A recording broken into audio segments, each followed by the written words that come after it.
নমস্কাৰ, এই ভিডিঅ'টিত আজি আমি অষ্টম শ্ৰেণীৰ অংকুৰণ পাঠ্যপুথিৰ চতুৰ্থ পাঠ জাগা জননীৰ সন্তানৰ প্ৰশ্ন উত্তৰখিনি আলোচনা কৰিম। ৩ নং প্ৰশ্নৰ উত্তৰত ক নং প্ৰশ্নত দিয়া আছে, কবিয়ে কাক জাগি উঠিবলৈ কৈছে? উত্তৰ, কবিয়ে জননীৰ সন্তানসকলক জাগি উঠিবলৈ কৈছে। খ নং প্ৰশ্নত দিয়া আছে, দুৰ্জয় অভিযান বুলি কাক কি বুজাইছে? মাতৃভূমিক ৰক্ষা কৰিবলৈ মৃত্যু ভয়কো নেওচি আগবাঢ়ি অহাকেই দুৰ্জয় অভিযান বুলি কোৱা হৈছে। গ নং প্ৰশ্নত দিয়া আছে, দুৰ্জয় অভিযানেৰে কি কৰিবলৈ কৈছে?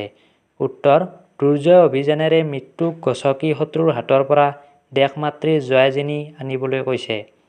ঘ নং প্ৰশ্নটিত দিয়া আছে, জননীৰ সন্তানক কিহে দুৰ্বলতা কৰা কথা কৈছে? জননীৰ সন্তানক কৰ্মহীনতা আৰু কাপুৰুষতাই দুৰ্বল কৰাৰ কথা কৈছে। ঙ নং প্ৰশ্নটিত দিয়া আছে, তথাপিও নাই ভয় বুলি কিয় কৈছে? দেশৰ প্ৰতি থকা অপৰিসীম ভালপোৱাই মানুহক শক্তিশালী কৰি তোলে আৰু অন্তৰৰ সাহসী সত্তাক জগাই তোলে। দেশৰ প্ৰতি থকা গভীৰ দায়িত্ববোধ আৰু ভালপোৱাৰ আগত কৰ্মহীনতা কাপুৰুষতা আদি তুচ্ছ হৈ যায়। সেয়ে কবিয়ে স্বদেশপ্ৰেমীসকলক তথাপিও ভয় নাই বুলি কৈছে। প্ৰথম ৬ নম্বৰ প্ৰশ্নটিত দিয়া আছে, কাৰ জয় নিনাদত শত্ৰু কম্পমান বুলি উল্লেখ কৰিছে? উত্তৰ, স্বদেশপ্ৰেমী জোৱানসকলৰ জয় নিনাদত শত্ৰু কম্পমান বুলি উল্লেখ কৰিছে। ইয়াৰে পিছৰ প্ৰশ্ন, আপোন পাহৰা বীৰক কি বুলি আখ্যা দিছে? উত্তৰ, আপোন পাহৰা বীৰক দুৰ্মদ বীৰ বুলি আখ্যা দিছে।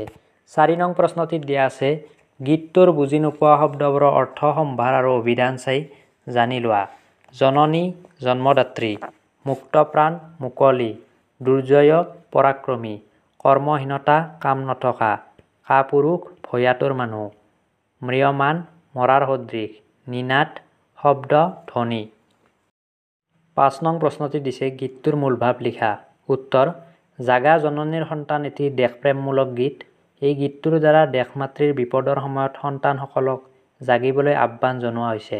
দেশ মাতৃ যেতিয়া বিপদত পৰে, আই মাতৃৰ সুসন্তানসকলে সকলো ধৰণৰ বিপদ আপদ নেওচি নিজ কৰ্তব্যৰ পথত আগবাঢ়ি গৈ দেশ মাতৃক সকলো ধৰণৰ বিপদৰ পৰা ৰক্ষা কৰে।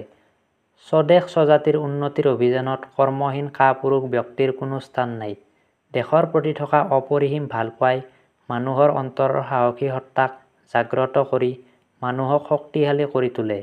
নিজ মাতৃভূমিক ৰক্ষা কৰিবলৈ কোনো ক্ষেত্ৰতেই শিৰ নত নকৰা নৱজোৱানসকলক আই মাতৃৰ ভৱিষ্যত জীৱনৰ সুৰক্ষাৰ প্ৰহৰী স্বৰূপ। গতিকে এই নৱজোৱানসকলক জাগি উঠিবলৈ এই গীতটোৰ দ্বাৰা আহ্বান জনোৱা হৈছে। ৬ নং প্ৰশ্নটিত দিয়া আছে, বাক্য ৰচনা কৰা।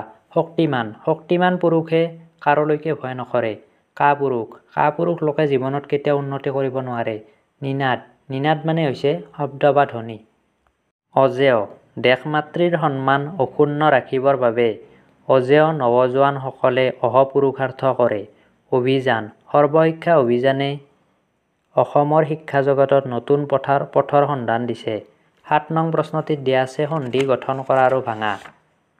দেৱ যোগ অসুৰ দেৱাসুৰ, মূৰ যোগ অৰি মুৰাৰি, কুশ যোগ আসন কুশাসন, দশ যোগ আনন দশানন, বিদ্যা যোগ অলংকাৰ বিদ্যালংকাৰ, মহাযোগ অৰ্ণৱ মহাৰ্ণৱ, মহৰ্ষি মহাযোগ ঋষি, উজ্জ্বল উদযোগ জল, নৰেন্দ্ৰ নৰ যোগ ইন্দ্ৰ, উল্লেখ উদযোগ লেখ, মনোহৰ মন যোগ হৰ, মনোযোগ মন যোগ যোগ, নাবিক নৌ যোগ ইক, দিগন্ত দিক যোগ অন্ত।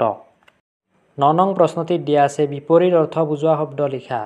মৃত্যু জন্ম, জয় পৰাজয়, কাপুৰুষ বীৰ সাহসী, ভয় নিৰ্ভয়, শত্ৰু মিত্ৰ, দুৰ্বল সবল।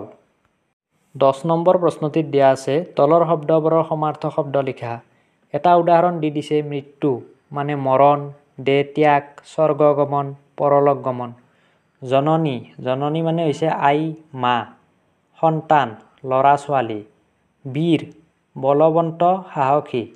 নিনাদ ধ্বনি শব্দ। ১১ নং প্ৰশ্নটিত দিয়া আছে, এটা শব্দত প্ৰকাশ কৰা। ক, সাহস নথকা মানুহ। তোমালোকে লিখি ল'বা সাহস নথকা মানুহ, তাৰপিছত লিখিবা কাপুৰুষ। খটো জাকৈৰে মাছ ধৰা মানুহ জাকৈয়া। যাৰ শক্তি আছে শক্তিমান, যাক জিনিব নোৱাৰি দুৰ্জেয়। 12 নং প্ৰশ্নটিত দিয়া আছে তলত দিয়া বিশেষ্য পদবোৰক বিশেষণলৈ পৰিৱৰ্তন কৰা। এফালে লিখি ল'বা বিশেষ্য, আনফালে লিখি ল'বা বিশেষণ। মান মানি, দুৰ্বলতা দুৰ্বল, দৰ্শন দাৰ্শনিক, দুখ দুখী, মানৱ মানৱতা।